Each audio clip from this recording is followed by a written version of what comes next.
on organic versus conventional, what is kind of the conception that everyone has about it, and then what's the reality? Okay, so I think that most people think that organic food is food that's never been treated with pesticides, it's 100% natural, and that's just not the reality. Most organic food gets treated with a pesticide. Cindy Baker-Smith is the Chief Operating Officer for the Gowan Group, which makes, sells, and distributes organic and conventional pesticides globally.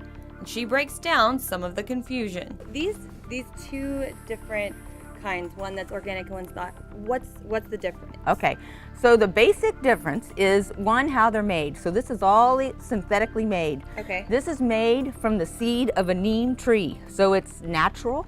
Okay. In terms of its ability to control pests. And because it is natural, she says its toxicity is less. A lot of the difference is toxicity between these two.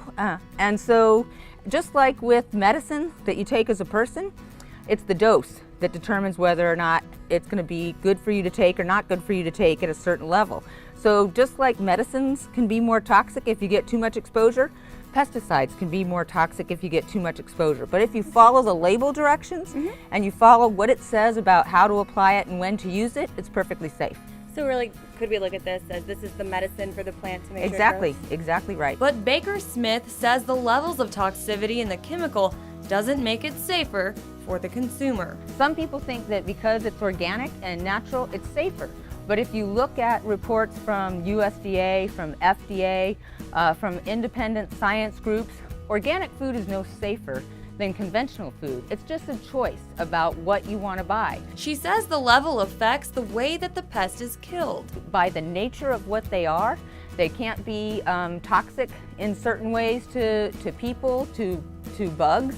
They have to kill through a different mode of action. So they cause the bug maybe to not want to feed, or they don't allow it to reproduce. But that also means the pests die at a slower rate than when using conventional pesticides. You're going to spray maybe 2 or 3 times. Oftentimes, when you have organic, you're going to spray 7 or 8 times because this product won't instantly kill. So every time the infestation comes, you're spraying. So you might be spraying, every 7 days for the life of growth span of the lettuce. It's more cost of application, it's more cost of controlling the pest, therefore the cost of the food is higher. So as a producer of both products, she says using organic over conventional is a matter of personal preference. But she says when it comes to the consumer and having a healthier, safer food, one does not outshine the other. Data and the studies that have looked at organic lettuce versus conventional lettuce don't show that it's any safer.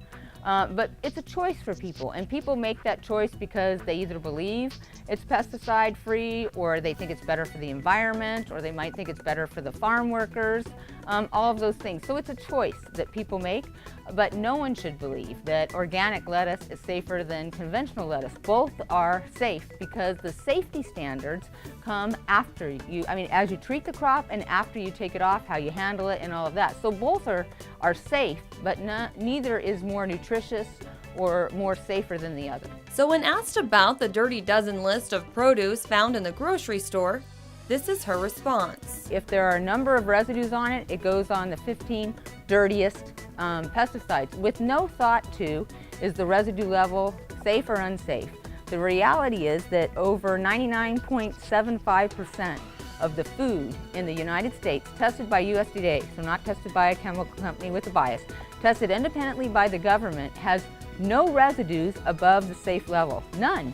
So you're talking about 0.25%, where some of those had a residue that was slightly above the established tolerance.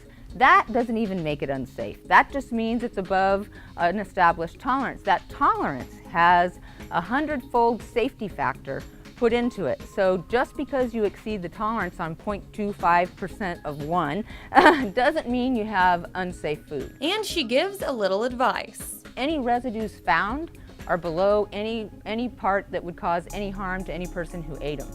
And most of them, if you just simply wash your food, they're gone. Plus a little perspective on food safety. Food safety is a big concern in the news.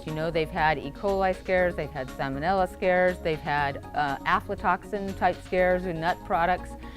Whether the crop was organic or whether the crop was conventionally grown, doesn't make anyone more safe or less safe from food safety. This Homegrown segment is brought to you by the University of Arizona, Yuma.